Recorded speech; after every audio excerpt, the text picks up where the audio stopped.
ಸ್ಯಾಂಡಲ್ವುಡ್ನಿಂದ ಗಾಯಕ ಸೋನು ನಿಗಮ್ ಅವರನ್ನ ಬ್ಯಾನ್ ಮಾಡಲಾಗಿದೆ. ಈ ಕ್ಷಣದಿಂದಲೇ ಅಸಹಕಾರ ತೋರಿಸೋದಕ್ಕೆ ತೀರ್ಮಾನವನ್ನ ತೆಗೆದುಕೊಳ್ಳಲಾಗಿದೆ. ಫಿಲ್ಮ್ ಚೇಂಬರ್ ಅಧ್ಯಕ್ಷ ನರಸಿಂಹಲು ಈ ಬಗ್ಗೆ ಘೋಷಣೆ ಮಾಡಿದ್ದಾರೆ.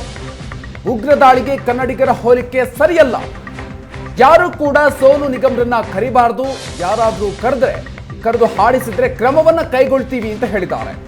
ಫಿಲ್ಮ್ ಚೇಂಬರ್ ಅಧ್ಯಕ್ಷ ನರಸಿಂಹಲು ಈ ಬಗ್ಗೆ ಘೋಷಣೆ ಮಾಡಿದ್ದಾರೆ.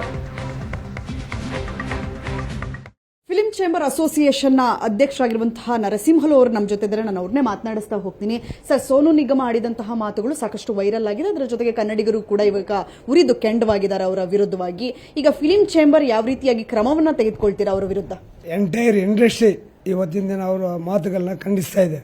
ಅಂತಹ ಘಟನೆಗೆ ಹೋಲಿಸ್ಬಿಟ್ಟು ನಮ್ಮ ಮುಗ್ಧ ಕರ್ನಾಟಕದ ಜನತೆಗೆ ಅವರ ಟೆರರಿಸ್ಟ್ಗಳನ್ನು ಮಾತು ಆಡಿದ್ದಾರೆ ಅಂದರೆ ಅವ್ರು ನಿಜವಾಗ್ಲೂ ಮನುಷ್ಯ ಯಾವ ರೀತಿ ಅವ್ರನ್ನ ಹೋಲಿಸ್ಬೇಕೋ ಗೊತ್ತಾಗಿಲ್ಲ. ಎಲ್ಲ ಅಂಗಸಂಸ್ಥೆಗಳು ಕರೆದಾಗ ಒಂದೇ ಒಂದು ತೀರ್ಮಾನ ಅವ್ರದ್ದು, ಯಾವುದೇ ರೀತಿ ಅವ್ರಿಗೆ ಸಹಕಾರ ಕೊಡೋದು ಬೇಡಿ. ಈ ಕ್ಷಣದಿಂದ ಯಾವುದೇ ಇದಿರಲಿ, ಯಾವುದೇ ಎಂಟ್ರಿ ಮಾಡಲೇಬಾರ್ದು ಅವ್ರನ್ನ. ಯಾವುದೇ ನಮ್ಮ ಇಂಡಸ್ಟ್ರಿ ಅಲ್ಲ, ಬೇರೆಯವರು ಅಷ್ಟೇ, ಯಾವ ಕಾಲೇಜವ್ರಾಗ್ಬೋದು, ಮಲ್ಟಿನ್ಯಾಷನಲ್ ಕಂಪನಿ ಅವರಾಗ್ಬೋದು, ನಮ್ಮ ಇವತ್ತಿನ ದಿನ ಏನು ಮಾಲ್ಗಳೆಲ್ಲ ಆಡಿಸ್ತಾರಲ್ಲ ಅಂಥವ್ರು ಯಾರೇ ಆಗಲಿ, ಯಾರೂ ಅವ್ರನ್ನ ಕರೀಲೇಬಾರ್ದು ಕರ್ನಾಟಕಕ್ಕೆ ಅನ್ನೋದನ್ನು ಒತ್ತಾಯಪೂರ್ವವಾಗಿ ನಮ್ಮ ಎಲ್ಲರೂ ಕನ್ನಡ ಪರ ಸಂಘಟನೆಗಳು ಇದು ಮಾಡಿದ್ದಾವೆ, ಲೆಟರ್ಗಳು ಕೊಟ್ಟಿದ್ದಾರೆ. ನಾವು ಒಂದು ನಮ್ಮ ಇಂಡಸ್ಟ್ರಿಯಿಂದ ಒಂದು ನಮ್ಮ ಕಮಿಷನರ್ ಸಾಹೇಬ್ ಒಂದು ಲೆಟರ್ ಬರೀತಾ ಇದ್ವಿ. ಯಾವುದೇ ರೀತಿಯ ಒಂದು ಪ್ರೋಗ್ರಾಮ್ಗಳು ಕನ್ನಡದಲ್ಲಿ ನಡೀಬಾರ್ದು. ಎಂಟೈರ್ ನಮ್ಮ ಕರ್ನಾಟಕದ ಜನತೆಗೆ ಕ್ಷಮಾಪಣೆ ಯಾಚಿಸಿದಾಗ ಆವಾಗ ನೋಡೋಣ. ವಿಡಿಯೋವನ್ನ ಮಾಡಿ ಹರಿಬಿಟ್ಟಿದ್ದಾರೆ ಸೋಷಿಯಲ್ ಮೀಡಿಯಾದಲ್ಲಿ. ಬಟ್ ಅದರಲ್ಲಿ ಎಲ್ಲೂ ಕೂಡ ಅವರು ಕ್ಷಮಾಪಣೆಯನ್ನ ಕೇಳಿಲ್ಲ, ಆದ್ರೆ ಅವರ ಮಾತನ್ನ ಸಮರ್ಥಿಸಿಕೊಂಡಿದ್ದಾರೆ. ನಮ್ಮವರು ಕನ್ನಡದವರು ಗೂಂಡಗಳ ತರ ವರ್ತನೆ ಮಾಡಿದ್ದಾರೆ ಅಂತ ಹೇಳ್ತಾರೆ ಹೊರತು ಅವ್ರು ಆಡಿರೋ ಮಾತೇನಾರ ಸರಿ ಇಲ್ಲ ಅಂತ ಹೇಳಿ ನಾನು ಸಾರಿ ಹೇಳ್ತಾ ಇದ್ದೀನಿ ನಿಮ್ಮ ಕರ್ನಾಟಕದ ಜನತೆಗೆ ಅಂತ ಅಂದಿದ್ರೆ ಅಯ್ಯಪ್ಪ ಇವತ್ತಿನ ದಿನ ದೊಡ್ಡ ಮನುಷ್ಯ ಆಗ್ತಾ ಇದ್ದ. ಅವರನ್ನ ಕರೆಸೋದಕ್ಕೆ ಸಾಕಷ್ಟು ಮಾತುಕತೆಯನ್ನ ನಡೆಸ್ತಾ ಇರ್ತೀರಾ ನಾರ್ಮಲ್ ಆಗಿ. ಸೊ ಈ ವಿಚಾರ ಆದ ನಂತರ ನೀವೇನಾದ್ರೂ ಅವ್ರ ಜೊತೆ ಮಾತುಕತೆಗೆ ಏನಾದ್ರು ಪ್ರಯತ್ನ ಪಟ್ಟಿದ್ರ? ಸತತವಾಗಿ ಪ್ರಯತ್ನ ಪಡ್ತಾ ಇದ್ವಿ.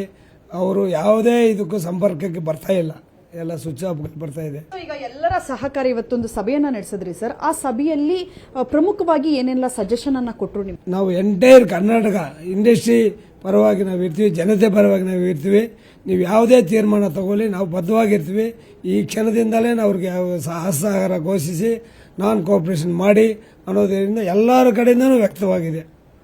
ಸೊ ಈಗ ನೆಕ್ಸ್ಟ್ ಇನ್ನೊಂದು ಮೀಟಿಂಗ್ ಅನ್ನ ಕರೀತಾ ಇದ್ದೀರಾ. ಆ ಮೀಟಿಂಗ್ ಅಲ್ಲಿ ಯಾರನ್ನೆಲ್ಲ ನೀವು ಆಹ್ವಾನ ಮಾಡ್ತಾ ಇದ್ದೀರಾ? ಎಲ್ಲರೂ ನಾವು ಕರೀತಾ ಇದ್ವಿ. ಈಗ ಏನು ಇವತ್ತಿನ ದಿನ ಕೆಲವರು ಕಮಿಟ್ ಆಗಿಬಿಟ್ಟಿರ್ಬೋದು, ಅಂಥವನ್ನೆಲ್ಲ ಕರೆದು ನಾವು ತೀರ್ಮಾನ ತಗೊಂಡು ಇವರು ಯಾವ ರೀತಿ ನಮ್ಮ ದೂರ ಇಡಬೇಕು, ಅವ್ರಿಗೆ ಯಾವ ರೀತಿ ನಾವು ಮನವೊಲಿಸಬೇಕು. ನಮ್ಮಲ್ಲಿ ಕರ್ನಾಟಕದಲ್ಲಿ ಒಳ್ಳೆ ಒಳ್ಳೆ ಪ್ರತಿಭೆಗಳಿದ್ದಾರೆ, ಅವ್ರಿಗಂತ